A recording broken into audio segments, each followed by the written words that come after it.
നമ്മളിന്നിപ്പം ജഡായുവിന്റെ സ്റ്റാഫുകളെ ഇവിടെ വിളിച്ചു കൂട്ടി അവരുമായി കാര്യങ്ങളെല്ലാം ഒന്ന് സംസാരിച്ച് ഇവിടെ ഇപ്പം ഗരുഡ കമ്പനിയിൽ നിന്ന് ഒഴിവാക്കിയിട്ട് പുതിയൊരു കമ്പനി ഏൽപ്പിക്കാൻ പോവുകയാണ്. വലിയ സമ്മർദ്ദം ചെലുത്തിയാണ് തൊഴിലാളികൾ ഇന്ന് കുറച്ചുപേരെ ഒപ്പൂട്ട് എല്ലാം മേടിച്ചത്. അന്നേരം ഈ തൊഴിലാളികളെ വേറൊരു കമ്പനിക്ക് കൊടുക്കണമെങ്കിൽ അത് യൂണിയനുമായി ബന്ധപ്പെട്ട് യൂണിയൻകാരുമായിട്ട് ചർച്ച നടത്തി അവർക്ക് തുടർന്നുണ്ടാവുന്ന ആനുകൂല്യങ്ങളും ബോണസ് ഉൾപ്പെടെ ഉള്ള കാര്യങ്ങൾ കൊടുത്തുകൊണ്ടിരുന്ന കമ്പനി മാറുമ്പോൾ അത് യൂണിയൻ കൃത്യമായി ചർച്ച ചെയ്യണം. യൂണിയൻകാരായിട്ട് ഒരു ധാരണയാവണം. ഇതൊന്നും ആവാതെ ഒരു കച്ചവട പാർട്ടിയെ പോലെ ഒരു ഇങ്ങോട്ട് വരിക, നിങ്ങളെ നാളെ മുതൽ ഇന്ന കമ്പനിയിലേക്ക് മാറ്റിയിരിക്കുന്നു എന്ന് പറയുമ്പോൾ തൊഴിലാളികൾ ആ കൂട്ടത്തിൽ നിൽക്കാൻ പറ്റത്തില്ല. അവർക്ക് ESA വേണം. അതോടൊപ്പം തന്നെ മറ്റുള്ള എല്ലാ ആനുകൂല്യങ്ങൾക്കും കൃത്യമായി ഇവിടെ നമ്മളോട് ചർച്ച ചെയ്താണ് ഇതെല്ലാം നടപ്പാക്കിയിട്ടുള്ളത്. അന്നേരം തുടർന്ന് ഒരു കമ്പനി മാറുമ്പോൾ അത് കൃത്യമായും യൂണിയൻ നേതാക്കന്മാരുമായിട്ട് ആലോചിച്ച് അതിലൊരു എഗ്രിമെന്റ് ഉണ്ടാക്കിയാലേ മുമ്പോട്ട് പോകാൻ പറ്റും. അതനുസരിച്ച് നമ്മൾ വീണ്ടും ഒരു ഡിമാൻഡ് നോട്ടീസ് ഇന്നിപ്പം കൊടുക്കുകയാണ്. ഒരാഴ്ചക്കകം ഇത് ചർച്ച ചെയ്ത് പരിഹരിക്കണം. പരിഹരിച്ചില്ലെങ്കിൽ ശക്തമായ നടപടിയിലേക്ക് യൂണിയനിൽ നീങ്ങും. ചടയമംഗലം ജഡായുപ്പാറയെ സംബന്ധിച്ചിടത്തോളം വീണ്ടും ചെറിയ ചെറിയ പ്രശ്നങ്ങളിലേക്ക് പോവുകയാണ്. മാനേജ്മെന്റിന്റെ പിടിവാശിയാണ് അതിന് കാരണം. ഇവിടെ തുടങ്ങിയ കാലം മുതലുണ്ടായിരുന്ന ഒരു കമ്പനിയാണ് ഗരുഡ. ആ ഗരുഡ എന്ന് പറയുന്ന കമ്പനിയിലാണ് ഈ നാട്ടുകാരായ ആളുകൾ ജോലി ചെയ്തുകൊണ്ടിരുന്നത്. അവര് ആ കമ്പനിയുടെ എഗ്രിമെന്റ് മാറുന്നതോടുകൂടി തൊഴിലാളികൾ ഭയപ്പാടിലാണ്. ഇപ്പോ എറണാകുളത്തു നിന്നോ മറ്റോ ആണ് ഒരു യൂണിയൻ വന്നിരിക്കുന്നത്. ആ കമ്പനി ഇവിടുത്തെ യൂണിയനുമായിട്ട് യാതൊരുവിധ ധാരണയും ഉണ്ടാക്കാൻ ഇതുവരെ തയ്യാറായിട്ടില്ല. മാനേജ്മെന്റിന് പലതവണ കത്ത് കൊടുത്തിട്ട് മാനേജ്മെന്റും ഒരു ചർച്ചയ്ക്ക് തയ്യാറായിട്ടില്ല. പോലീസിലും റവന്യൂവിലും ഒക്കെ ഞങ്ങൾ പരാതി കൊടുത്തിട്ടുണ്ട്. ഇത് തൊഴിലാളികളെ സംബന്ധിച്ചിടത്തോളം മാനസികമായി ഏറ്റവും കൂടുതൽ സംഘർഷത്തിലാണ് അവർ നിൽക്കുന്നത്. പിരിച്ചുവിടപ്പെടുമോ എന്ന പേടിയാണ്. യൂണിയനെ സംബന്ധിച്ച് ഒറ്റ കാര്യമേ ഉള്ളൂ, തൊഴിലാളികൾക്ക് ജോലി സ്ഥിരത കൊടുക്കുക.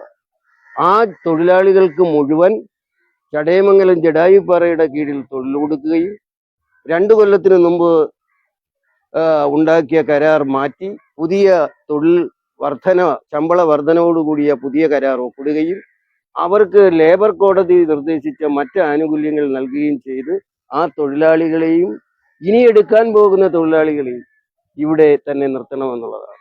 ഈ നാട്ടുകാർക്ക് തൊഴിൽ കൊടുക്കണം. ഈ നാട്ടുകാരുടെ 60 ഏക്കറും കേരള ഗവൺമെന്റിന്റെ 10 കോടി രൂപയുടെ റോഡും കേരള ഗവൺമെന്റ് മുടക്കിയ 3 കോടി ചില്വാനം രൂപയുടെ വൈദ്യുതിയും ഒക്കെ ഈ സ്ഥാപനത്തിലുണ്ട്. ഈ സ്ഥാപനത്തിലെ ഈ നാട്ടിലെ ആളുകൾക്ക് ജോലി കിട്ടത്തക്ക വണ്ണമുള്ള സംരംഭം ഈ ജഡായു ടൂറിസത്തിൽ ഉണ്ടാകണമെന്നാണ് AITUC ആവശ്യപ്പെടാറ്. ജഡായു ടൂറിസത്തില് ഗരുഡ എന്ന കമ്പനിയാണ് ചടയമംഗലം ബേസ് ചെയ്ത് പ്രവർത്തിച്ചുകൊണ്ടിരിക്കുന്നതും തൊഴിലാളികളുടെ ഉത്തരവാദിത്വം വഹിക്കുന്നതും. എന്നാൽ ആ കമ്പനിയെ മാറ്റി വിദൂരതയിൽ ആസ്ഥാനം പ്രവർത്തിക്കുന്ന മറ്റേതോ ഒരു കമ്പനിയെ കൊണ്ടുവന്ന് തൊഴിലാളികളെ ഗരുഡ കമ്പനിയിൽ നിന്ന് ആ കമ്പനിയിലേക്ക് ട്രാൻസ്ഫർ ചെയ്യുന്നതിനെ സംബന്ധിച്ച് മാനേജ്മെന്റ് ആലോചിക്കുന്നുണ്ട്. ഇതിന്റെ പരിണിതഫലം എന്ന് പറയുന്നത് ഭദ്രമായ കുടുംബജീവിതം നയിച്ച് സ്വന്തം നാട്ടിലും വീട്ടിലുമായി താമസിക്കുന്നവരാണ് ഈ തൊഴിലാളികളൊക്കെ. ഇവര് ബോംബെ ആസ്ഥാനമായി പ്രവർത്തിക്കുന്ന അല്ലെങ്കിൽ എറണാകുളം ആസ്ഥാനമായി പ്രവർത്തിക്കുന്ന ഏതെങ്കിലും കമ്പനികൾക്ക് ഈ തൊഴിലാളികളെ ട്രാൻസ്ഫർ ചെയ്താൽ ജോലി സ്ഥിരത നഷ്ടപ്പെടും എന്നുള്ള കാര്യത്തിൽ യാതൊരു തർക്കവുമില്ല. സിനിമാ തിയേറ്ററിൽ സെക്യൂരിറ്റി ആയിട്ട് ജീവനക്കാരെ പോസ്റ്റ് ചെയ്യുന്ന ലാഘവത്തില് ചടയമംഗലത്തുകാരായ ഈ ദേശത്ത് വളർന്നു വന്ന ഈ തൊഴിലാളികളെ ഇവര് കൈമാറ്റം ചെയ്യുന്നത് വളരെ മോശപ്പെട്ട ഒരു പ്രവണതയാണ്. അങ്ങനെ വന്നാൽ തൊഴിലാളികൾക്ക് ജോലി സ്ഥിരത നഷ്ടപ്പെടും. തൊഴിലാളികളെ ഈ പുതുതായി വരുന്ന കമ്പനി ഏത് സമയത്തും പിരിച്ചുവിടും.